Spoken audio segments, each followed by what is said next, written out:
What's up everybody, my name is Henry Lima and I'm here to present you my senior student film called and entitled The Race of Life. The concept of Race of Life started last semester when I took pre-production. I remember I was just sitting in my bed and thinking, how could I make a Christian movie that didn't look like the typical, Hallmark style Christian movie and add my style and my flavor to it. So I remember I just wrote the whole story in my head of a runner who was racing in the race of life, and which was a metaphor for our life in general, right?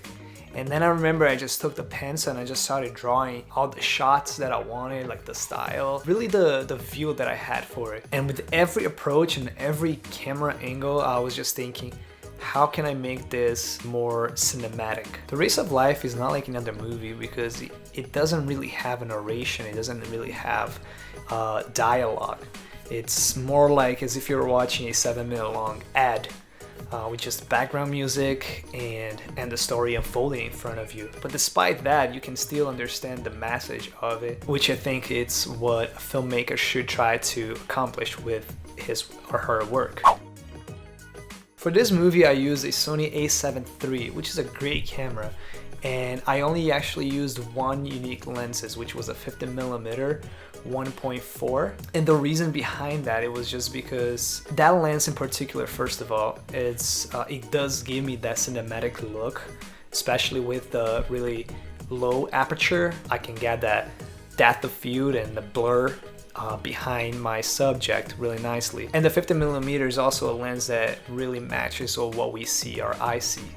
So I just thought it would be really nice to just, go from beginning to end with that one specific lens. I actually encountered two problems with that. First being because it's such a narrow lens, I had to be pretty far from my subject, which it wasn't a problem most of the time, but like shots in the house or in the bedroom, it was really hard because, again, just the space that I had to work with. The second problem was that my style of filming is not really like a static camera.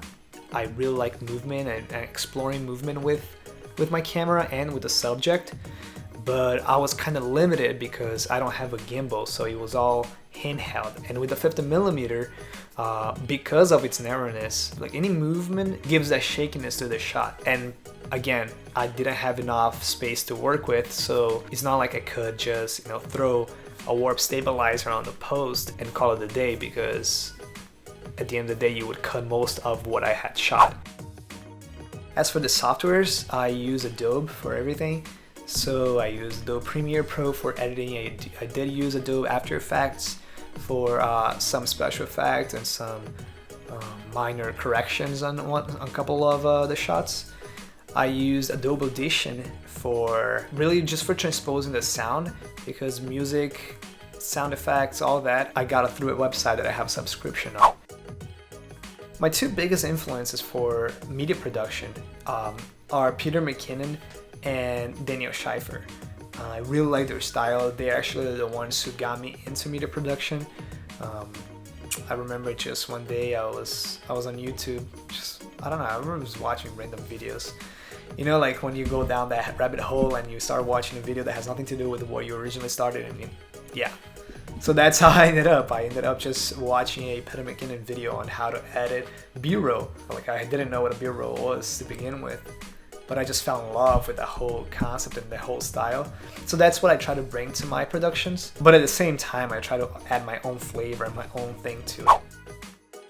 I gotta say, working with the people that I worked with was really amazing. They're really nice people. Marco, the main character of The Race of Life, was really amazing, really available to help me out with this project. And honestly, everyone that was in it, they would make time to help me out with this. They knew how much it meant to me, and I'm just really, really thankful for them. Even people who didn't have any sort of understanding of media production actually gave ideas. It's like one of those things where sometimes you're just looking at something for so long that you don't see the surroundings, and then someone who just comes in points it out like, hey, look at this, and you're like, oh my god, my whole perspective just changed. So teamwork was definitely a big thing in this production. When it comes to ethical or legal issues, I didn't really have any, besides, when it came to the last scene on the track. I first tried reaching out to Danbury High School, but they were not okay with using their property when it came to the alcohol and the drug scene, even though it wasn't real. Obviously, we didn't use any of that. It was all props. The alcohol was just water in a can, and the blunt was just oregano wrapped up in paper. My mom actually made it for me. It was funny. So yeah, so Marco smoked oregano. But then I reached out to Immaculate. I explained to them that it was a Christian movie, and they were more than helpful. But yeah, that's the process that went behind the production of The Race of Life. I really hope you enjoyed this presentation, and I really hope that you enjoyed the movie. See ya!